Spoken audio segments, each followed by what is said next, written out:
Hello everyone, my name is RedWolf416. If you're new here, welcome to the channel, and if you've been here before, welcome back. Today we are going to be talking about beacons. In this first row, we're just going to be talking about some of the basic principles of the beacons, what materials can be used for making the pyramids underneath the beacons that actually turn them on.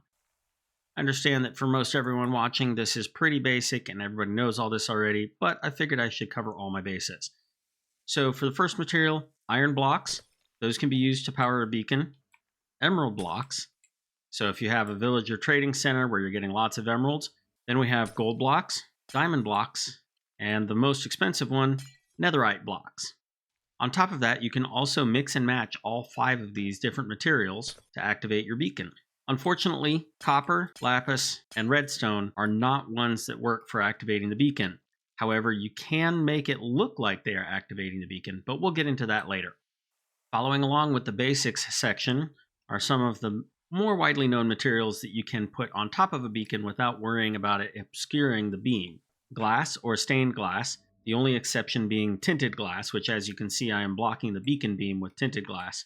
Half slabs, trapdoors, and other non-full blocks like fence posts, fence gates, and that type of thing. And then also, you can do bedrock, which normally you don't have this in a survival situation, but if you're actually doing a creative build, just keep in mind that you can use bedrock. After all, the beacon beam has to be able to get through the nether ceiling.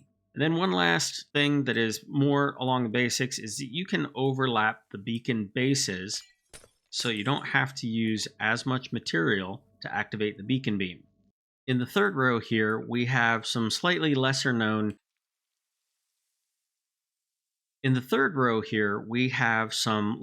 blocks that can be used on top of a beacon beam, which if you're careful, they will not obscure the beacon beam, and you can use them to make some interesting decorations in your builds. For example, we can use a half slab. But we can make it look like a full block. The catch is it cannot occupy the same space that a full block would. If I were to destroy that one and put a slab on top, that blocks the beam because it now reads as a full block. What you have to do is you have to do a half block and another half block underneath. Now you can start alternating these if you want, but it does get tricky to do the builds that way. Now you can see that there are what look like full blocks, but the beacon beam reads it as stacked half blocks or half slabs, and so the beacon beam can continue through. Similarly, you can use stairs. You can orient them however you want to get some interesting effects with a light beam going through the stairs. Next up is the wall block. This is one of my personal favorites because when you place a wall block, it completely obscures the beacon beam, which means that you can have a column with an active beacon beam in there, but you cannot see it at all. Moving on to the next one, we have chests. Now, depending on how you stack them, you may not be able to open chests afterwards, like with the case of the shulker box or the chest here, but you can still open the ender chest. The only one that does not work is the barrel, as it still counts as a full block. Next up, we have a few miscellaneous blocks that are not quite considered full blocks, or they are considered transparent blocks. Those include the honey block, the mangrove roots, and the slime block. Over here, I have some of the skulk blocks. Now, I do have the skulk shrieker encased in water because I was tired of it going off every time I walked by here, but it leads to a neat effect here. Moving on, we have various workstations, with my favorite one being the enchanter, as it leads to an interesting effect with the beacon beam coming out of the book. This would be a good time to put something like regeneration on the beacon so that as you're standing here enchanting, you can also be getting your health back.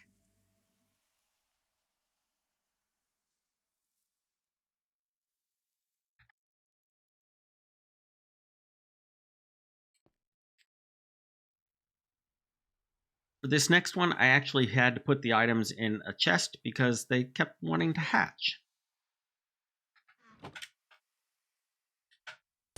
But you can do turtle eggs, sniffer egg, which this is the one that kept trying to hatch on me, or the dragon egg, which never actually hatches. But this one has a nice effect because there's only one dragon egg in the game, unless you're doing some duplication glitch or something like that. So it's always nice to have your dragon egg put on display with a beacon beam coming out of it. Next up, we have a collection of miscellaneous decoration blocks, including the decorated pot, which again, this is one of my favorites because it completely conceals the beam and you can turn it into a decorative column. Here I decided to do some redstone components. The hopper seems to be the best one to conceal the beacon beam.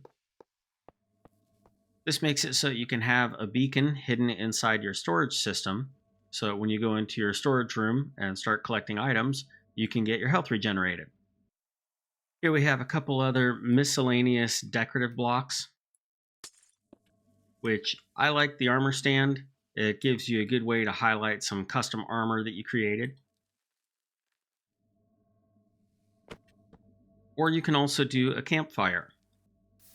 But I would recommend putting the fire out if you're going to have a beacon beam going through it. It just looks a little bit better. And finally, last but certainly not least, the beacon itself can be stacked on top of another beacon, and the beacon beam will continue through, which can lead to some interesting design choices, some that I hinted at a little bit earlier. So here is a little showcase of how these little decoration tricks and tips can be used in practical building. In this example, I wanted to show you a practical demonstration of using two half slabs to look like a whole block. And over here, the beacon beam, which it's actually kind of hard to see from the front here, but you can see it is going through the wall. And that is because the solid looking portion of the wall from the other side is actually stairs as seen from the back side. So here you can have a completely concealed beacon beam inside your wall that as you're walking along is regenerating your health. Next up, here's an example of using the wall blocks as a decoration piece to hide the beacon beam in certain areas. This would really be good for any type of a sci-fi build where you want light beams in the walls as decorations, almost like neon light tubes or fluorescent light tubes. This one is also a little bit trickier to see, but this is a beacon beam concealed in the shulker boxes in a storage system. Perhaps if I come to the side here, when I open this up, you can see it a little bit. Right here, you can see I have two beacon beams that are concealed in the honey blocks, which I have as a quick bubble elevator behind the honey blocks. And here's just a simple look at how you can use both the beacon and the skulk shrieker as a decorative element in any of your dungeon builds. Now, while your decoration options are fairly limited on what you can do around an enchanting table, adding a beacon beam really adds just a little bit of polish to it that I really like and showcases an enchanting area nicely. And what better way to show off that dragon egg that you worked so hard to get than to have a beacon beam going through it? Here you can see I've used the decorated pot to conceal the beacon beam that is a wall decoration element. And hiding behind this wall is the item sorting system for your storage, where a beacon beam can hide in the hoppers. You can also use an armor stand along with the beacon beam to showcase your favorite set of armor. And finally, by stacking beacons on top of beacons, you can actually simulate having different materials as your beacon base, because hiding underneath is the actual active beacon. A couple final things worth mentioning is how you can turn your beacons on or off. You can either move a base block into position or out of position. However, this usually takes a couple seconds for the beacon beam to activate. And if you want any kind of power-ups from the beacon beam, you then have to go into the beacon itself and apply those power-ups.